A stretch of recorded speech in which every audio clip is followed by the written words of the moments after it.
¿cómo podemos definir homosexualidad? El término homosexual se define como aquella persona que siente cierta atracción o deseo sexual hacia otra del mismo sexo. La homosexualidad también se ha definido o se clasifica en tres partes.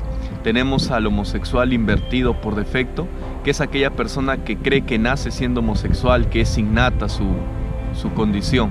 Luego tenemos al homosexual por contingencia, que es aquella persona que se ha aburrido de su experiencia sexual heterosexual y ahora busca nuevas experiencias con aquellas personas del mismo sexo. O también son aquellos adolescentes que quieren experimentar en su vida sexual relaciones con personas de su mismo género. Y finalmente tenemos al homosexual situacional.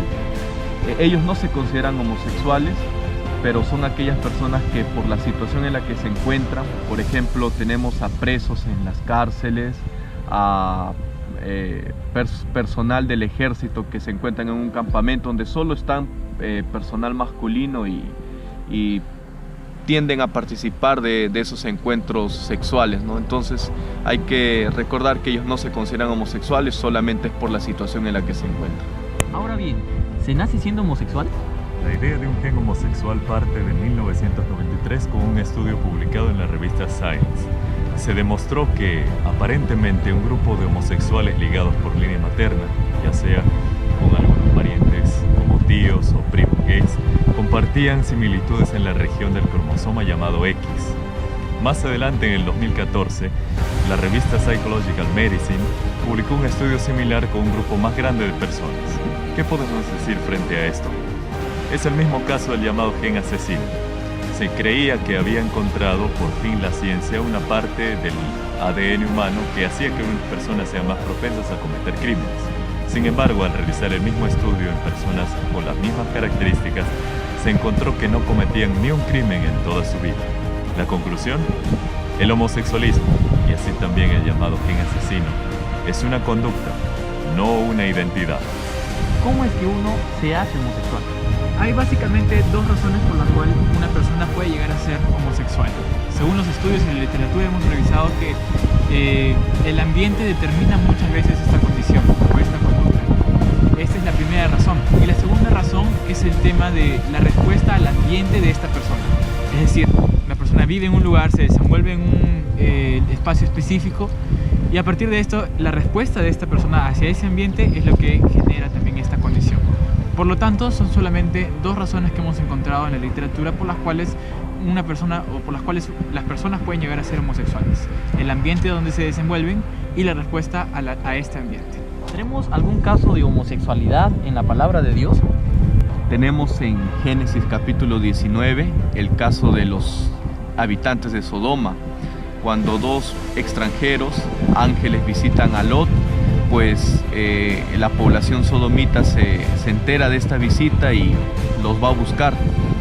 Y los buscan no para familiarizarse con ellos, sino para tener un encuentro sexual con ellos. Las epístolas de Judas y Pedro mencionan que el castigo llegó a Sodoma debido a sus pecados graves que ellos tenían.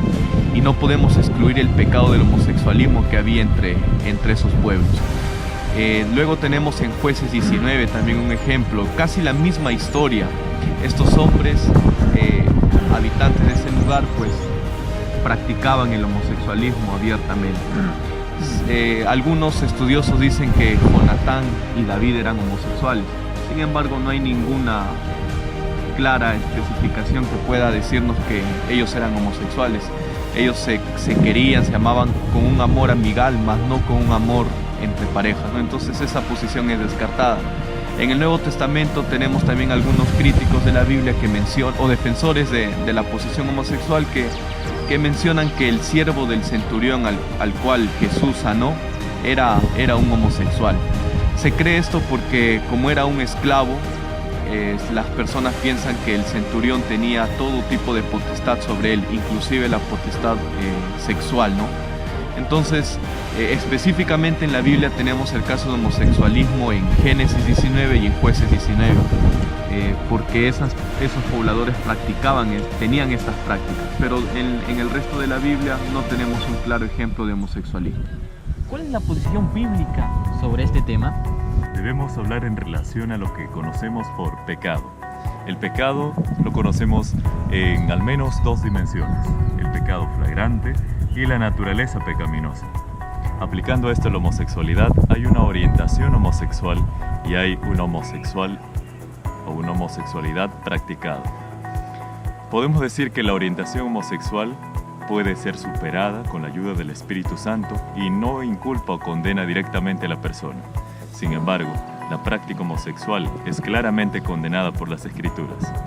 Yendo más allá de esto, hay al menos 3 puntos vitales que podemos rescatar el testimonio de toda la Biblia sobre las prácticas homosexuales. Número 1, tenemos una línea alterna de evidencia en el capítulo 15 de Hechos y el versículo 29. Aquí dice lo siguiente, hablando sobre temas relacionados a esto en el Concilio de Jerusalén alrededor del año 49 después de Cristo, se dice esto: que os abstengáis de lo sacrificado a ídolos, de sangre, de ahogado y de fornicación. Un dictamen de la iglesia primitiva para los creyentes gentiles. ¿Qué relevancia tiene esto? Pues es la misma lista, en la misma secuencia de las leyes para extranjeros en Levítico 17 y 18, que incluían la misma secuencia. Número 1, ídolos. Número 2, sangre. Número 3, de ahogado, es decir, presas no desangradas. Finalmente, fornicación. ¿Qué es fornicación en la Biblia? La palabra tras esta es porneia, que incluye toda clase de mal sexual. Cuando vamos a Levítico 17 y 18, el trasfondo directo de este pasaje, encontramos que estos males sexuales incluyen incesto, bestialismo, adulterio y, por supuesto, homosexualidad. Esto nos dice que la iglesia cristiana primitiva, de alguna manera, también condenaba estas prácticas. Número 2.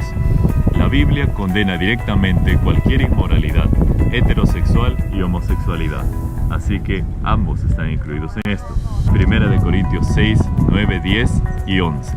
Finalmente, la única actividad sexual lícita y bendecida por Dios dentro de la Biblia es la que se realiza dentro del contexto del matrimonio. A pesar de que se permite el divorcio en casos extremos y hay ciertas concesiones en el Antiguo Testamento en casos de poligamia, no hay ninguna concesión respecto a la homosexualidad. El matrimonio es el único contexto para la unión íntima. ¿Cómo podemos ayudar a una persona a salir de este problema? El Señor en Isaías 1:18 nos muestra de que cualquier condición de pecado es posible ser limpiada por el Señor Jesús. Si esa es tu dificultad, si ese es tu problema, aférrate de la mano del Señor Jesús y juntamente con Él podrás salir de cualquier situación difícil que traiga dolor a tu corazón. Que el Señor te bendiga y recuerda que hay esperanza en la palabra del Señor Jesús.